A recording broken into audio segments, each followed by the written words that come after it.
They called her the Ghost of Silverwood. Alara was a whisper in the halls, a shadow in the corners. She was the Omega who scrubbed the floors until her knuckles were raw and split, the chill of the stone seeping into her bones. It was a cold that never truly left, a permanent resident in her marrow. Hunger was a constant hollow ache in her belly, a stale crust of bread in the morning, watery broth at night if she was lucky. It was enough to keep her moving, but never enough to feel full, never enough to feel human. She was an orphan. Her parents, stripped of their rank for some forgotten transgression, had wasted away from shame and sickness, leaving her with nothing but their disgrace. The pack, led by Alpha Valerius, had permitted her to stay, not out of kindness, but out of a cruel utility. She was their scapegoat, their drudge. The wind howled outside the great hall, a prelude to the blizzard the elders had predicted. It sliced at the gaps in the window frames like claws, and Alara shivered, pulling her threadbare shawl tighter. Her task was to polish the silver trophies from hunts long past, each one a testament to a strength and belonging she would never know. Her reflection was a pale, smudged thing in the gleaming metal. Thin face, wide eyes the color of a stormy sky, and hair the shade of ash. She was invisible, worthless. The words were a litany chanted by the pack, a truth she had long ago accepted. Look at it, skulking in the shadows. The voice, sharp and laced with malice, belonged to Lyra. She was the Alpha's daughter, beautiful and cruel, with hair like spun gold and a heart like flint. She stood with Jorik, a broad-shouldered beta whose ambition burned brighter than his sense. Alara flinched, her shoulders hunching instinctively. She tried to make herself smaller.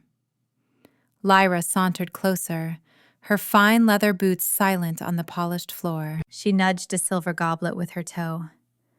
You missed a spot, Ghost. Alara's gaze dropped to the floor. My apologies, Lyra. Her voice was a dry rasp, unused and weak. Jorik chuckled, a low, unpleasant sound. It probably can't even see straight, starved as it is. Why Father lets it remain is beyond me. Lyra picked up the goblet, her expression one of theatrical disgust.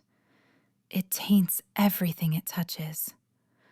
With a flick of her wrist, she emptied the dregs of wine from the cup onto Alara's head. The cold, sticky liquid ran down her hair and face, dripping onto her worn tunic. It smelled sour. It felt like humiliation. A hot knot of shame burned in her chest, so fierce it almost choked her. She didn't move. She didn't make a sound. She just knelt there, dripping, the cold of the wine warring with the heat of her shame. Clean yourself up, Lyra sneered, dropping the goblet. It clattered loudly on the stone beside Alara. You stink.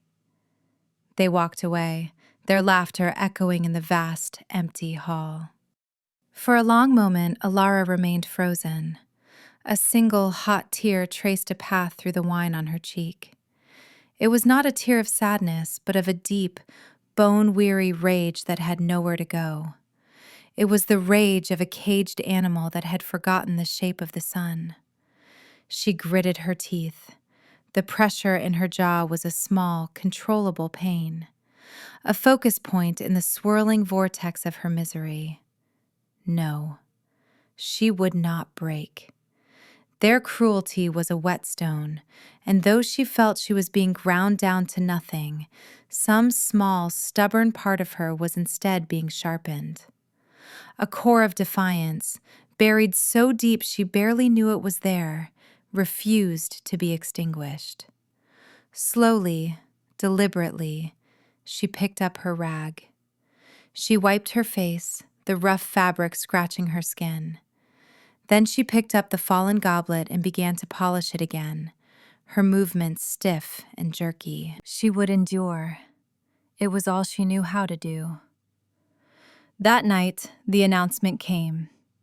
Alpha Valerius, his voice booming across the feasting hall where she was not welcome, declared the start of the mating hunt at the next dawn.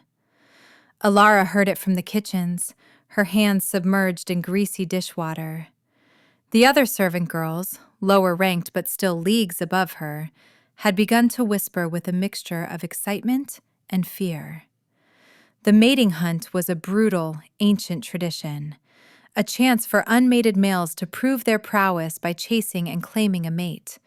For desirable females like Lyra, it was a ceremony, a formality. For the others, it was a terrifying chase.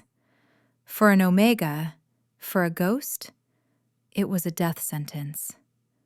She would be sport, the weakest of the prey, run down by the most brutish of the pack for a moment of violent satisfaction before being discarded. No one would claim her. No one would protect her. A cold dread, far colder than the stone floors or the winter wind, flooded her. It was a primal fear that eclipsed even the gnawing hunger and the daily humiliations. She had to run. The thought was a spark in the suffocating darkness of her mind. Run where? The lands outside Silverwood territory were a frozen, inhospitable wilderness. The blizzard was coming. To flee was to choose a different kind of death. But it would be her choice. Her death, in the quiet, indifferent snow, would be her own, not a spectacle for the pack that despised her. That night she didn't sleep. She waited, listening to the sounds of the hold settling, the wind rising to a shriek. She took one of the stale bread crusts she had saved, wrapping it in a rag. It was all she had. She slipped out of the scullery door like the ghost they named her. The wind hit her with physical force, stealing her breath and plastering her thin tunic to her skin. Snow was already falling, thick and fast, a blinding white curtain. Perfect. They would not be able to track her. She didn't look back. There was nothing to look back to. She plunged into the swirling chaos of the storm, her only goal to put as much distance as possible between herself and the hunt. The forest swallowed her whole. Trees became monstrous shapes in the whiteout. The ground, already uneven, was treacherous with hidden roots and rocks beneath the rapidly deepening snow. Every breath was a gasp of icy air that burned her lungs. The cold was a living thing, clawing at her, seeking to leach the last of her warmth. Her feet and hands quickly grew numb, clumsy things that barely felt like her own. She stumbled on, driven by pure terror. The howls of the hunt would begin at dawn. She had to be far away. She had to be gone. Hours bled into an eternity of white and cold. She lost all sense of direction, all sense of time. There was only the struggle forward, the burn of her muscles, the bite of the wind. The crust of bread was long gone, a few tasteless crumbs that did nothing to quell the fire of exertion in her belly. She was growing weaker. Her steps became a shuffle. Was this it? Was this the death she had chosen? It was lonely, so incredibly lonely. Her numb foot caught on a hidden root. She didn't have the strength to catch herself. She pitched forward, not onto a flat blanket of snow, but into nothingness. The world tilted. She was falling. A scream was ripped from her throat, swallowed by the storm. She tumbled down a steep, snowy embankment, her body hitting branches and rocks that tore at her clothes and skin. The impacts were dull, distant, her nerves too frozen to properly register the pain. She came to a stop in a deep drift at the bottom of a ravine, her body a tangle of limbs. The snow was soft, but the landing knocked the last of the air from her lungs. For a moment, she lay there, buried in white, the world silent save for the muffled roar of the wind above. Panic gave her a final surge of adrenaline. She couldn't be buried. She thrashed, pushing her way up, gasping for air. She emerged into a small, sheltered space at the base of the ravine, a rocky overhang providing some small respite from the blizzard. And she was not alone. A low growl rumbled from the shadows of the overhang, a sound so deep it vibrated through the snow and into her bones. Alara froze, her heart hammering against her ribs. Crouched in the darkness was a wolf. But it was like no wolf she had ever seen. It was massive, its shoulders as high as her chest, its fur the color of midnight and silver. But it was the eyes that held her captive. They glowed with a faint internal light, the color of molten gold, and they were fixed on her. This was no ordinary animal. This was a shifter, and he was hurt. His right foreleg was held awkwardly, and the snow around it was stained a dark, ugly crimson. A deep gash marred his shoulder, and sticking out of it was not a branch or a rock, but a shard of metal that glinted with a sickly sheen. Silver. Poison to their kind. It would kill him, slowly and painfully, weakening him until his heart gave out. Fear warred with a strange, unfamiliar surge of compassion. He was a predator, a stranger, a male. Everything she should be terrified of. But he was also dying, and he was alone, just like her. He growled again, a warning, but it was weaker this time. His head drooped. The golden light in his eyes flickered. She took a hesitant step closer. "You're hurt," she whispered, her voice immediately snatched away by the wind. The wolf watched her, his intelligent gaze tracking her every move. He didn't snarl. He didn't lunge. He just watched, as if weighing her. Another step. She was close enough now to feel the heat rolling off his massive body, a stark contrast to the freezing air. The scent of pine, winter storm, and blood filled her senses. She knelt in the snow beside him, her own aches and pains forgotten. Her eyes were fixed on the shard of silver embedded in his shoulder. It was lodged deep. Pulling it out would cause immense pain. What was she doing? She should run. This was madness. But her feet stayed planted. Her hands, clumsy and blue with cold, moved of their own accord. She reached out, her fingers trembling. She had to get it out. His muscles tensed as her hand hovered over the wound. A low rumble started in his chest. I want to help," she stammered, meeting those luminous golden eyes. He fell silent.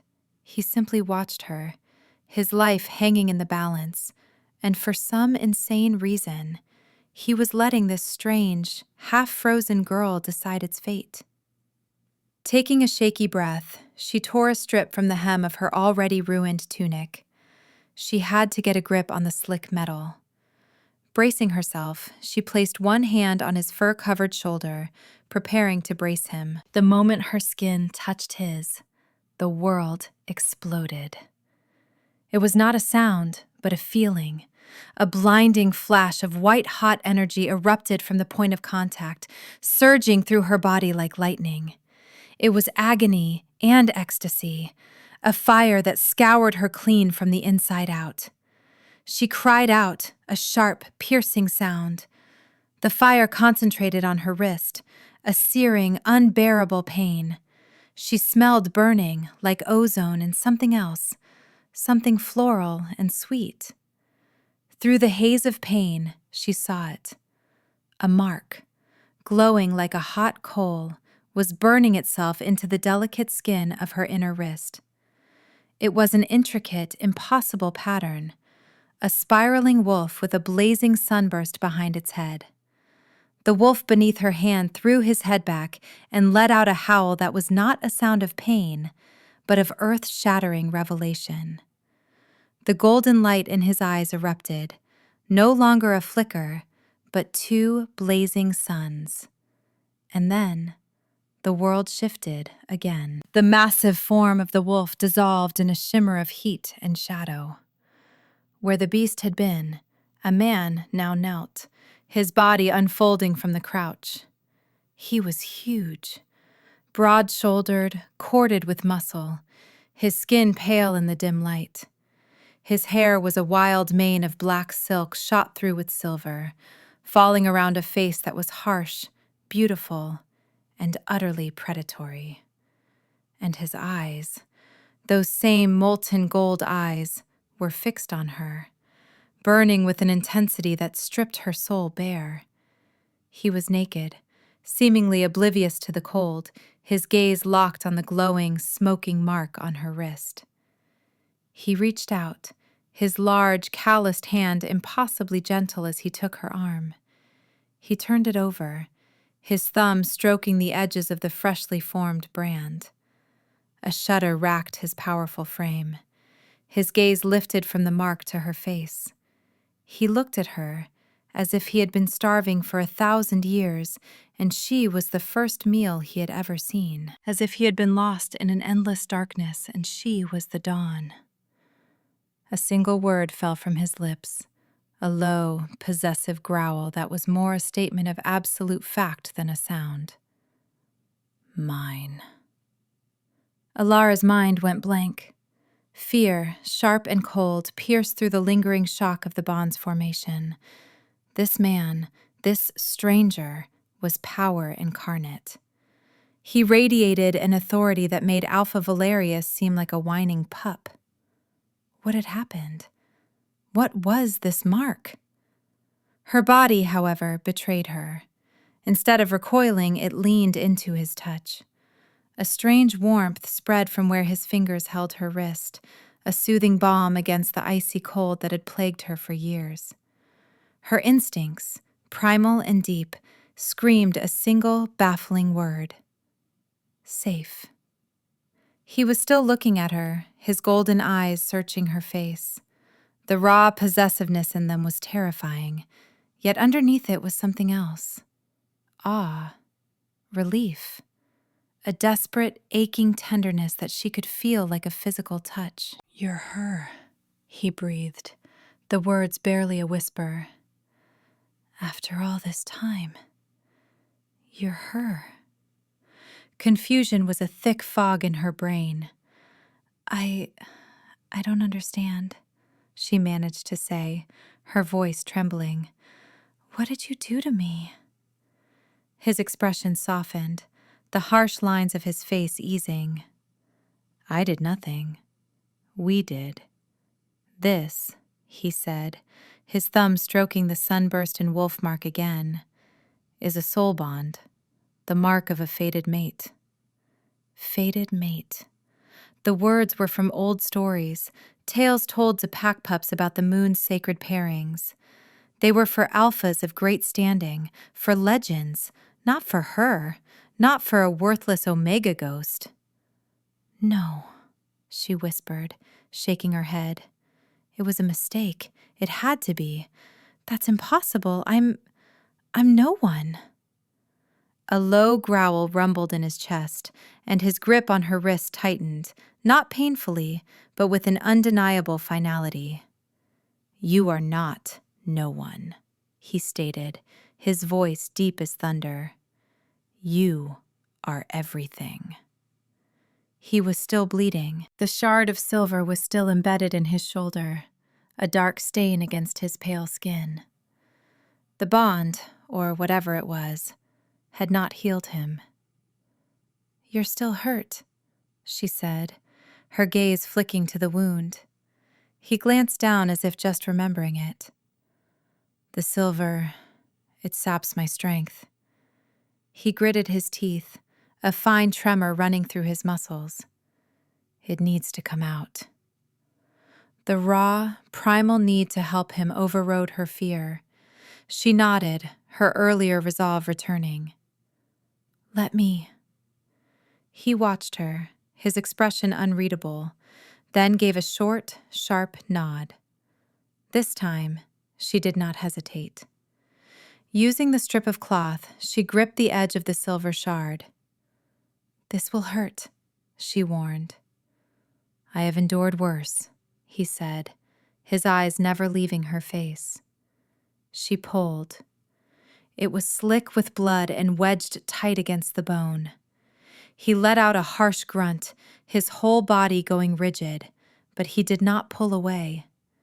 His trust in her was absolute, and it was terrifying. With a final, desperate tug, the shard came free. He roared, a sound of pure agony that shook the small space, and slumped forward. Alara scrambled back, dropping the bloody piece of silver into the snow, where it hissed faintly. The man, this impossible stranger, was now leaning heavily against the rock wall, his head bowed, breathing in harsh, ragged gasps. The wound in his shoulder was bleeding freely, a dark river of his lifeblood painting his skin. Without thinking, she pressed the strip of cloth against the gash, applying pressure. Her small hands were stark against the corded muscle of his shoulder. "Who are you?" she asked again, the question more urgent this time. He lifted his head, his golden eyes hazy with pain but still focused entirely on her. "I am Kaylin." The name meant nothing to her. He saw the lack of recognition in her eyes. A faint, pained smile touched his lips. "They call me the Alpha King." Alara's blood ran cold. The Alpha King. Supreme ruler of all the shifter packs in the Northern Territories. A figure of myth and legend, said to be ancient, impossibly powerful, and utterly ruthless. And he was her mate? The thought was so ludicrous, so completely beyond the realm of possibility, that a hysterical laugh almost bubbled up her throat. The universe had a sick sense of humor. Before she could process the enormity of his statement, a sound from above the ravine cut through the howl of the wind. A man's shout. A name. "Alara!" Jorik. Kaylin's head snapped up. His eyes narrowed, the gold hardening into chips of amber. The air around him crackled with sudden, violent energy. "Who is that?" he demanded, his voice a low snarl. "Someone from my pack," she whispered, her heart seizing with a new kind of fear. "They were hunting me." "Hunting you?" The words were filled with a lethal quiet. "The mating hunt," she explained, her voice barely audible. "I ran." Kaylin's gaze dropped to the tattered rags she wore, to the fading bruises on her cheek from a fall, to the raw, chapped skin of her hands. His jaw clenched so hard a muscle jumped. An aura of pure, murderous rage began to emanate from him, so potent it was almost a physical force. "They will not touch you again," he vowed, the promise echoing with the weight of mountains. Footsteps crunched in the snow above. Jorik and two of his friends appeared at the edge of the ravine, peering down. "There she is!" one of them shouted, pointing. Jorik's eyes widened as he saw her, and then widened further as he saw the massive, naked man beside her. He saw the blood, the wound, but most of all he saw the way Kaylin was positioned, a protective shield between her and the world. "What is this, ghost?" Jorik sneered, his bravado thin. "Found yourself a stray to keep you warm?" Kaylin didn't speak. He simply rose to his full, towering height. Even wounded, he was the most intimidating presence Alara had ever witnessed. He radiated death. Jorik's eyes fell to her wrist. He must have seen the angry red of the new mark against her pale skin. A flicker of something, confusion, then a dawning, greedy realization crossed his face. He didn't understand what it was, but he understood it was significant. "Get away from her," Jorik commanded, trying to sound like an alpha. It was a pathetic attempt. Kaylin let out a soft, humorless laugh. "She is mine. You will be the ones to get away. Flee back to your pathetic alpha, and tell him the Supreme Leader has found his queen. Tell him his territory is on borrowed time. Supreme Leader, Queen. The title stunned Jorik and his friends into silence. Their faces paled, understanding dawning. They were not looking at a stray. They were looking at the king. Jorik stared at Alara, at the worthless Omega, now marked and claimed by the most powerful shifter alive. His expression twisted into a mask of pure jealousy and hatred. Without another word, he turned and scrambled away, his friends close on his heels. They were running for their lives. Alara was left in the ringing silence, her mind reeling. Queen? It was impossible. A mistake. Kaelin turned back to her, the fury in his eyes softening as it met her frightened gaze. He swayed, the blood loss and the silver's lingering effects finally taking their toll. I need to rest, he murmured, his voice strained. He sank back to the ground, pulling her down with him. He maneuvered them so her back was against his chest, his arms wrapping around her as he leaned against the rock wall. Sit down, he commanded, though it was a gentle rumble. Stay with me. She was stiff in his embrace, every muscle screaming with tension, but his body was a furnace against her back, chasing away the deep, aching cold for the first time in her life. The scent of him, pine and winter and something uniquely his own, was overwhelming, yet deeply comforting. They will tell people, she whispered, her fear returning. Jorik, he is treacherous. Let them, Kaelin murmured, his lips close to her ear. His breath was warm. Let the whole world know. I have you. His words should have terrified her. They were possessive, absolute. But all they did was make the strange, warm feeling in her chest bloom. The feeling of being seen. The feeling of being wanted. He was wrong, of course. She was just Alara, a ghost. But as she leaned back into the solid warmth of the Alpha King, a tiny, desperate flicker of hope ignited within her. Maybe, just maybe, she could be something more. She didn't know how much time passed.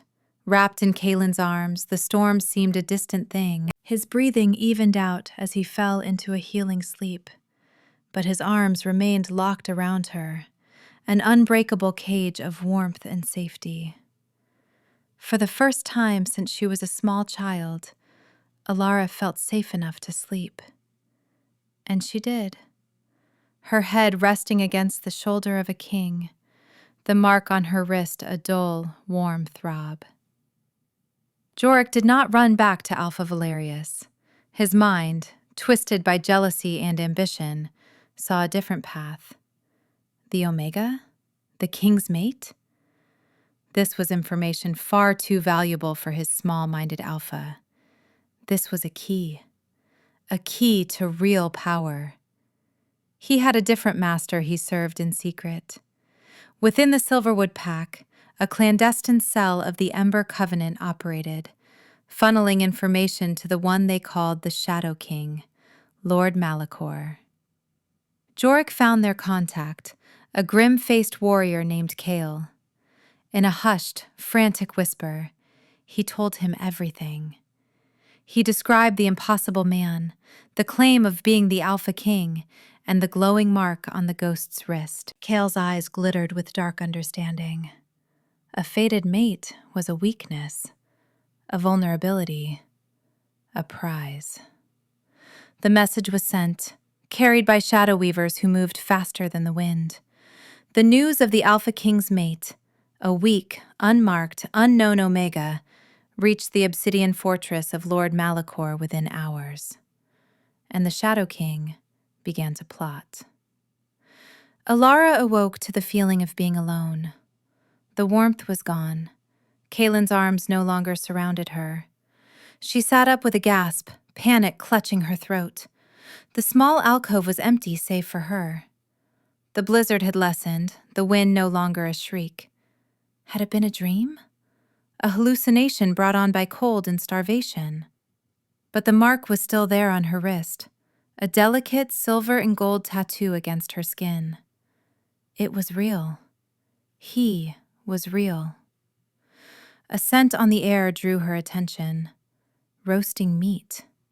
She scrambled out of the overhang. Not far away, by the edge of the ravine, Kaylin was crouched over a small, smokeless fire. He had hunted.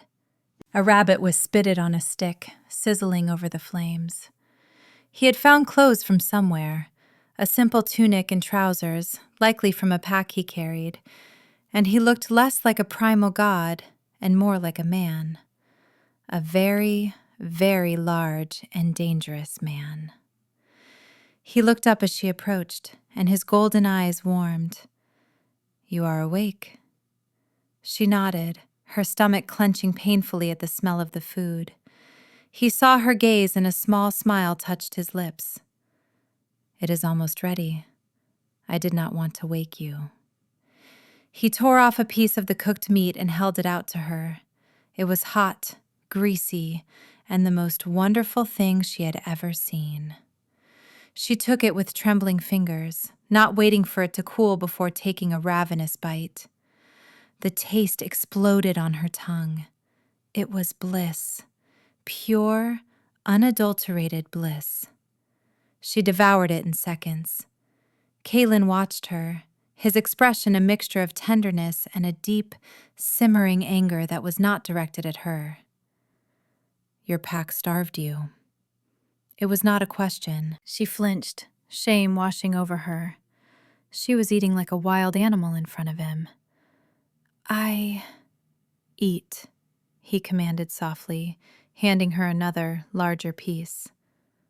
"There is no shame in hunger." She ate, more slowly this time, savoring every bite. The food sent strength and warmth flooding through her, a feeling so foreign she almost wept. "We will leave when you are ready," he said, his eyes scanning the ridge of the ravine. "It is not safe here. They know where we are." "Where are we going?" she asked, her voice small. "To my home, to the citadel," he replied. "You will be safe there." Home. Safe. The words were a dream. She looked at him, at this powerful king who claimed her, and a terrifying hope began to take root in her heart. A hope that this was not a cruel joke, that this was real. "I have to scout the path ahead," he said, rising to his feet. "The storm has changed the landscape. Stay here. Do not leave this ravine. I will not be long." He placed a hand on her cheek, his thumb stroking her skin. The simple touch sent a jolt through her. "I will be back." And then he was gone, moving with a silent grace that belied his size, disappearing into the trees. Alara was alone again, but this time it was different. He was coming back. The thought was a shield against the fear.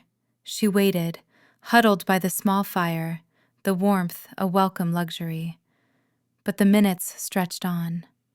A knot of anxiety began to tighten in her stomach. He said he would not be long. A twig snapped behind her. She spun around, expecting Kaylin. It was not him. Shadows seemed to detach themselves from the trees. Men dressed in black leather, their faces grim and their eyes holding a cold, dead light, emerged into the ravine. They moved with an unnatural silence. And they carried chains. Silver chains that seemed to drink the light from the air. Alara scrambled to her feet, her heart leaping into her throat. These were not men from her pack. This was something else. Something far worse. "The little queen, all alone," the leader sneered, his voice a rasp. "Lord Malachor sends his regards." Malachor. the name Jorik's master had served, the Shadow King. She turned to run, but they were too fast. They descended on her, a whirlwind of black leather and cold intent. She screamed Kaylin's name, a desperate, tearing cry. One of them grabbed her arm, his grip like iron. Another clamped a hand over her mouth. She struggled, kicking and biting, but she was hopelessly outmatched. Then they brought out the chains. The moment the cold, heavy silver touched her skin, a new kind of agony ripped through her. It was not the clean fire of the bond's creation. This was a vile, corrupting cold that sought to extinguish the warmth inside her. The mark on her wrist flared with brilliant, painful light, and then sputtered, the silver acting like water on a flame. But the worst pain was not her own. Through the bond, she felt him. She felt Kaylin's sudden, explosive rage. It was a distant tsunami of power, a howl of pure fury that echoed in her soul. She felt his pain as the silver chain wrapped around her wrist, directly over their mark, began to poison their connection. It was like a physical wire connecting their souls was being frayed, doused in acid. "Kaylin!" she screamed in her mind, a frantic, silent plea. The men dragged her away, her struggles weakening as the silver did its work. She was being pulled away from him, and every foot of distance was another knife twisting in her soul and in his. She was thrown into a lightless wagon, the door barred shut.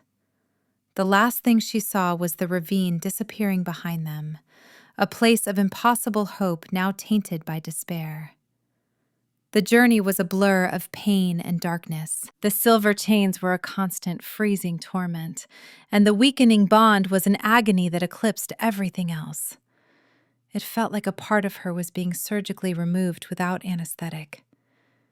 She could feel his distant, frantic search, his rage, his pain mirroring her own.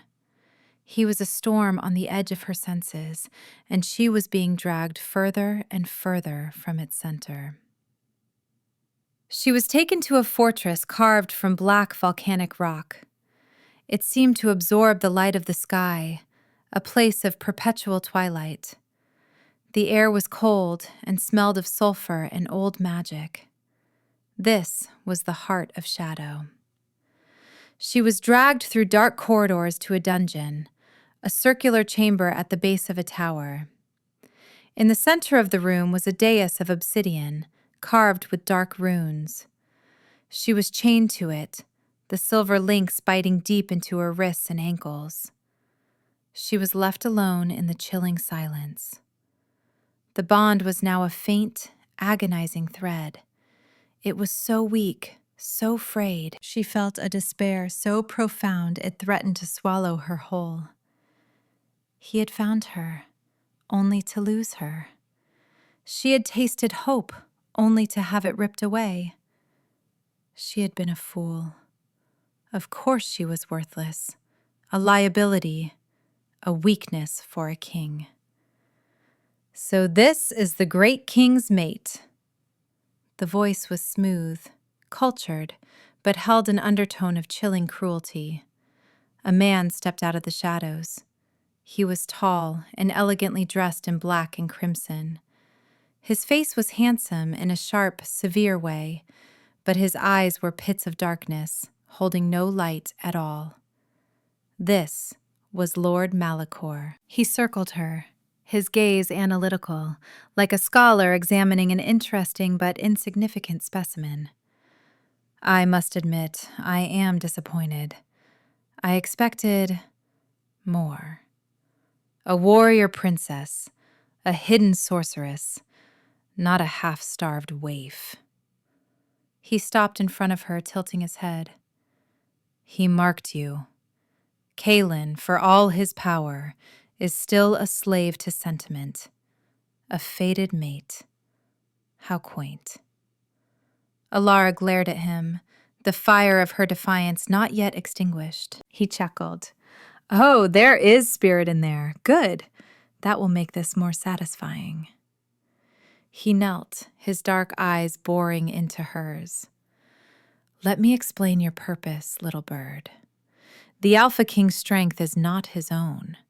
It is tied to the very soul of this land, a primal magic he inherited. But that connection requires a conduit, a focal point, his fated mate. He gestured around the chamber. This room is designed for a ritual of transference. I will use these runes and a blade of obsidian to sever your bond with him. It will be painful for you both. Fear, cold and sharp, pierced her despair. You can't, she whispered. Oh, I can, he said with absolute certainty. And once you are untethered from him, I will bind you to me. Your soul will become my conduit. His connection to the land will be severed, and it will become mine. I will usurp his power, his throne, his very life force, and you, my dear, are the key. He stood up, dusting off his hands. He will be a king with no kingdom, a god with no power, and it will be because of you, the worthless Omega who was his downfall. His words were poison, designed to cripple her, and they worked. The weight of his plan, of her role in it, crushed her. She would be the instrument of Kaelin's destruction. The hope she had felt was not just foolish, it was dangerous. It had led them both to this. Malachor left her there, chained and broken in the darkness. The despair was a physical weight, pressing down on her, suffocating her. He was right. She was worthless. She was a curse. She closed her eyes, tears of utter hopelessness finally falling. She let her spirit drift, reaching out along that one painfully thin thread of their bond. It was all she had left of him. She poured all her sorrow, her fear, her apology into it. I'm sorry, she thought, the words a silent scream. I'm so sorry. And then, through the pain and the static, she felt it. A response. Not words at first, but a feeling. A surge of unyielding strength, a will of iron. Then a voice, his voice, echoed in the depths of her soul. It was not a sound, but a certainty. A low growl of pure, undiluted promise that cut through her despair like a thunderclap. Hold on. The command was absolute. It was a lifeline in the drowning sea of her misery. I am coming. The ritual began at what she guessed was midnight. Malachor returned, flanked by his shadow-weaving acolytes. He carried a long, wicked-looking knife carved from a single piece of gleaming black obsidian. It is time, little key, he said, his voice resonating with dark power. The acolytes began to chant, their voices weaving a net of dark energy that made the air thick and hard to breathe. The runes carved into the dais began to glow with a sickly purple light. The pain in the bond intensified, stretched to its breaking point. She could feel Kaelin's proximity. He was close. He was fighting his way here. But would he be in time? Malachor raised the obsidian knife. Let us begin the severing. He loomed over her, the tip of the blade aimed at the mark on her wrist.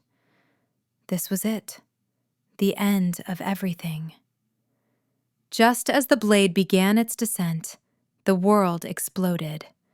Not with magic, but with pure, physical force. The outer wall of the chamber blasted inward in a shower of rock and dust. A roar of primal fury, the sound of a god's wrath, shook the very foundations of the fortress. Through the dust and chaos, a figure emerged. Kaelin. He was no longer just a man. He was a force of nature. His golden eyes were blazing infernos, and his body was wreathed in an aura of raw power that warped the air around him. Behind him stood his royal guard, a dozen of the most powerful shifters in the world, their own eyes glowing, their forms already half-shifted into their monstrous wolf aspects. Malachor! Kaelin's voice was the sound of an avalanche. A massive battle erupted. The royal guard crashed into the Ember Covenant acolytes, a whirlwind of claw and fang and steel. The chamber became a cacophony of snarls, screams, and the clang of weapons. Malachor, for his part, showed no fear. He simply smiled, a cold, predatory expression. "Right on time, Kaelin. You can watch as I take everything from you." He abandoned the ritual for the moment, turning to face his rival. Shadowy tendrils of dark energy coalesced around his hands. He was a match for the Alpha King in power, but his was a corrupt, siphoned strength. The two kings clashed in the center of the room. It was a battle of light and shadow. Kaelin was a storm of righteous fury, his movements impossibly fast and brutal. Malachor was a serpent of darkness, his attacks insidious and cunning. Alara could only watch, chained and helpless. Every blow Kaelin took she felt as a phantom pain through the bond. Every surge of his power was a jolt to her own system.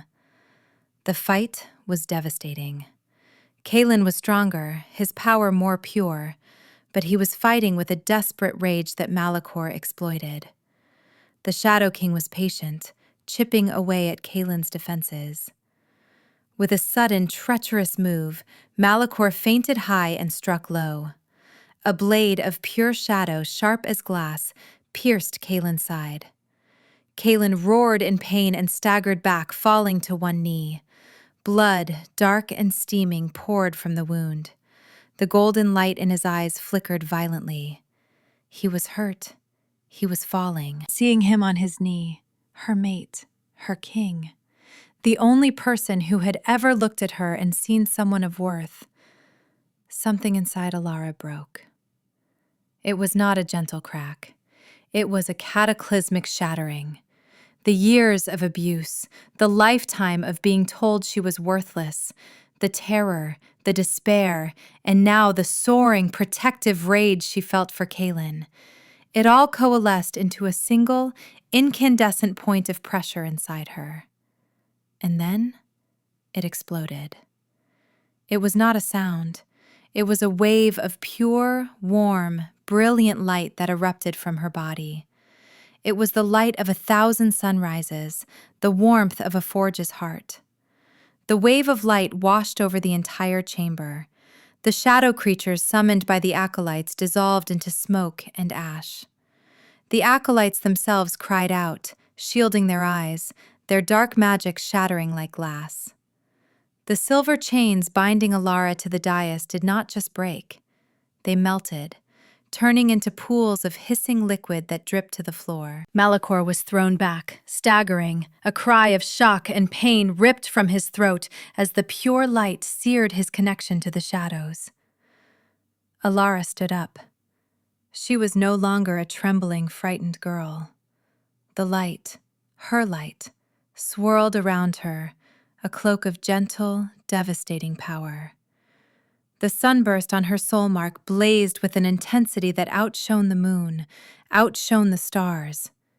It was a beacon.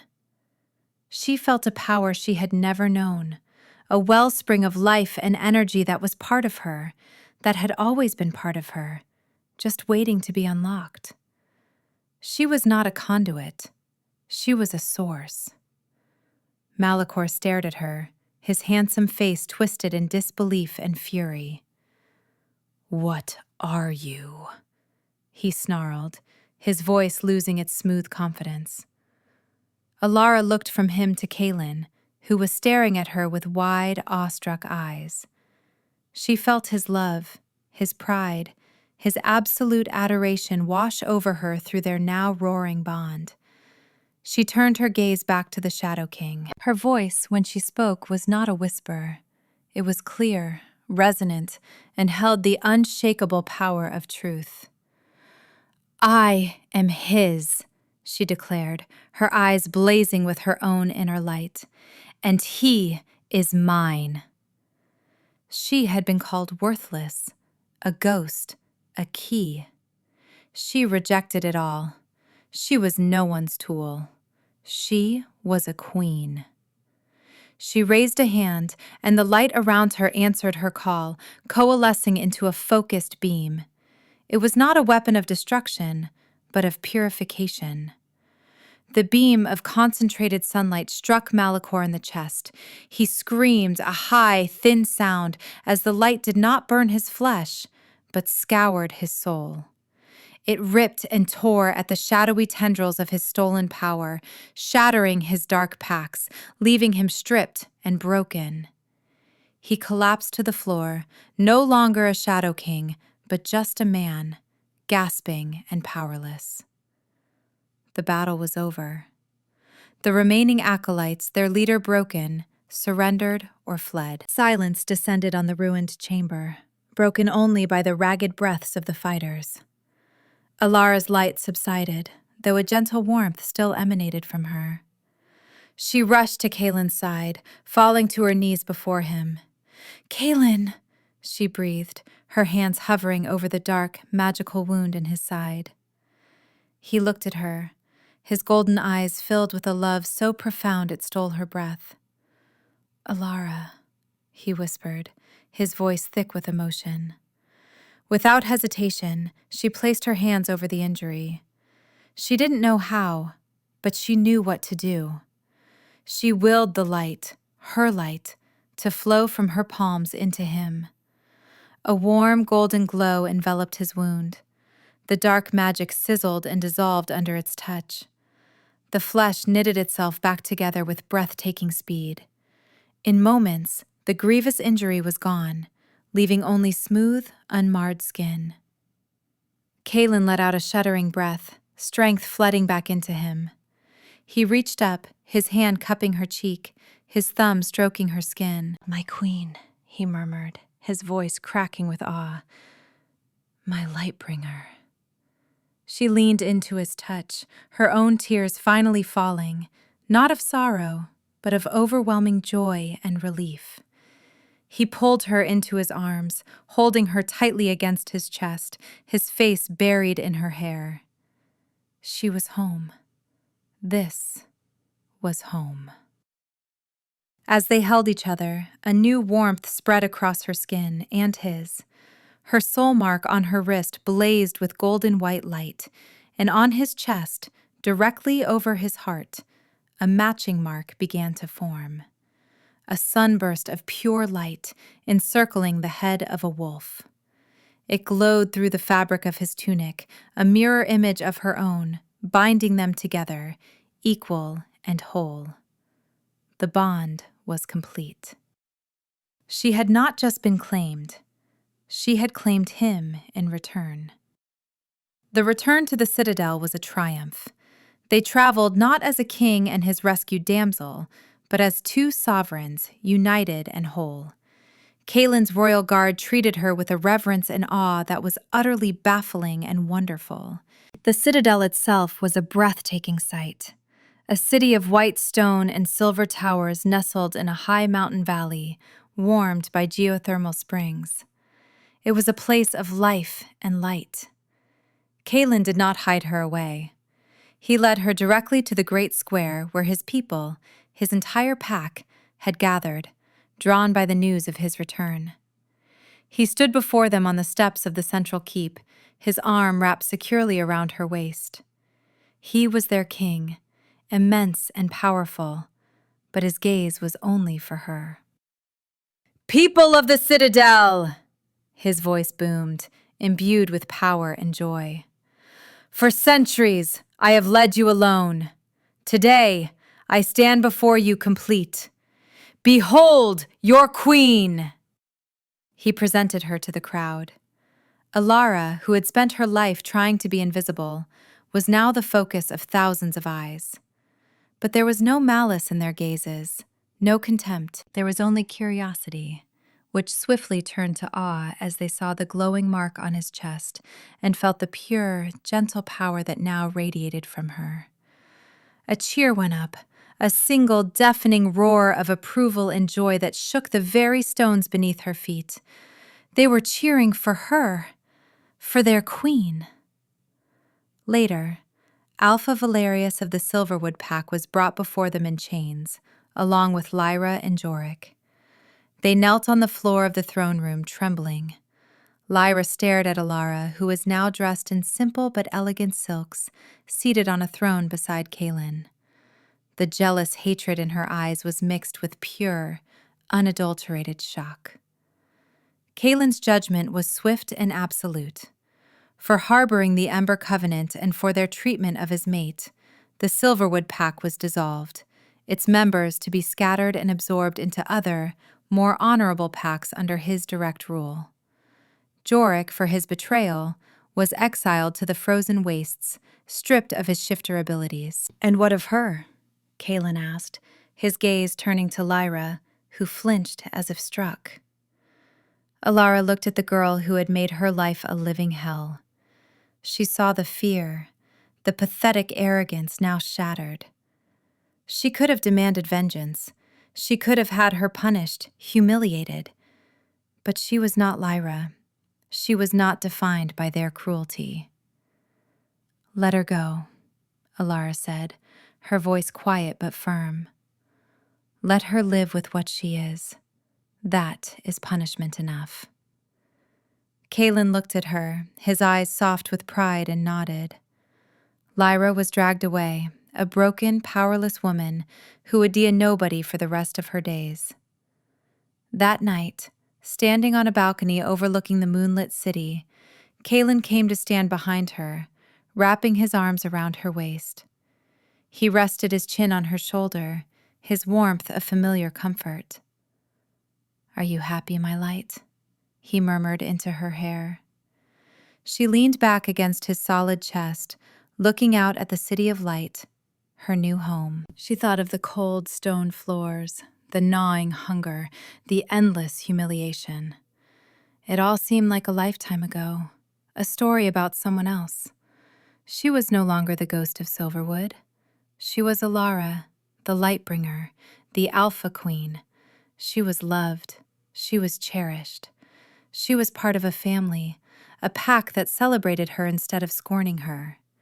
She turned in his arms, her own wrapping around his neck.